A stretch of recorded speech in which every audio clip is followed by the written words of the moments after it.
Hi, I'm Emily Plumage, a Native American woman and third-year medical student at The Ohio State University College of Medicine. This is my elevated story. So when I was a kid, I actually grew up doing ballet. And so for most of my life until about a year into college, my dream was to be a professional ballerina. And that was originally why I went to college. I went to the University of Utah with the intention of studying ballet, and eventually ended up changing courses and finding my way to medical school. But all throughout my childhood, I wanted to be a professional ballerina. So there was a lot of different factors, I would say, that kind of fed into me pursuing medicine in the end. One being my dad is an internal medicine physician in South Dakota. And so growing up in that environment and watching him be a physician was always really inspiring to me. And then the other part of that was I did a research internship in my undergrad called the Native American Research Internship, where you not only spend a summer doing a research project, but you also spend a summer learning about Native American healthcare and just everything there is to learn about Native Americans. And that, in combination of seeing my dad as a physician, ultimately kind of pushed me to pursue medicine. I was majoring in athletic training at the time, and so I did kind of have that medical background already in the works throughout undergrad, but pushing me to take that last kind of final step towards medicine was definitely a combination of my dad and then the research internship that I did. It is definitely something that you have to consider when you're applying because, like, taking the MCAT just once is expensive, taking it twice is very expensive. And I felt like, I couldn't do well on the MCAT without a little bit of structure. And the only way you can get that structure is to pay for a prep course, and those aren't cheap either. And medical school applications are not cheap. They're so expensive per application. And if you want to be like a well-rounded applicant, you apply to a lot of schools. So it's definitely a factor when you're considering like applying into medicine. I was very like blessed and my parents helped me out with that. And I also had a job throughout this time to help dampen the cost, but I don't know how students do it if you don't have outside support, truly, because it is so expensive.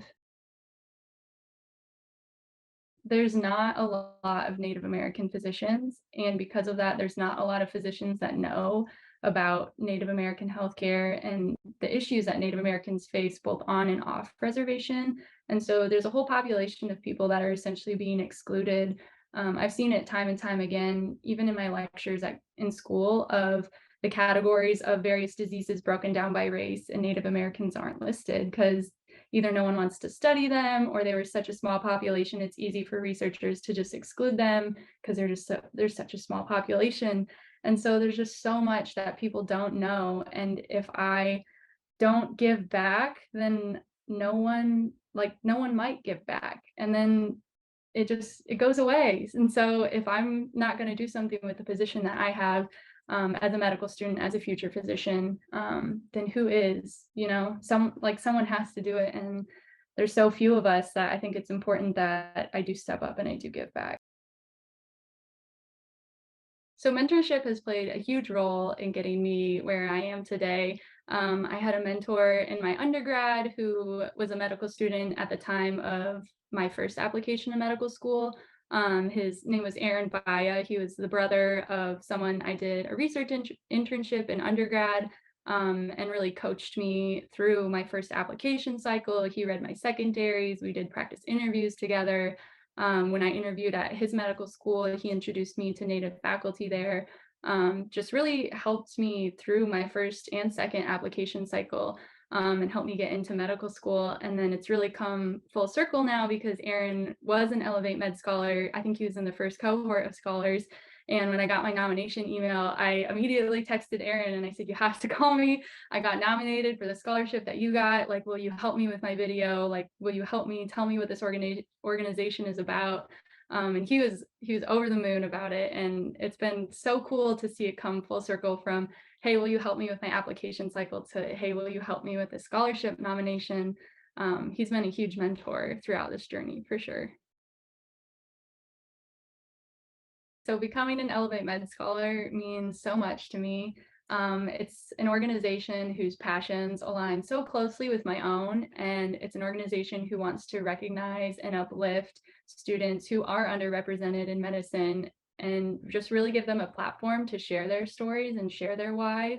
And it's going to give me an opportunity to meet other students from across the country who either look like me or from like minority populations like me.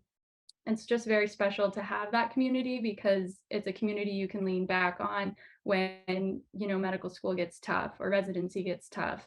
You'll always have that group of people to lean back on and kind of remember your why, and remember that even when you're in a room full of people who don't look like you and don't have the same background as you, that community is out there and that it exists, and that you need to keep going because you need to be making space in those rooms for people like you.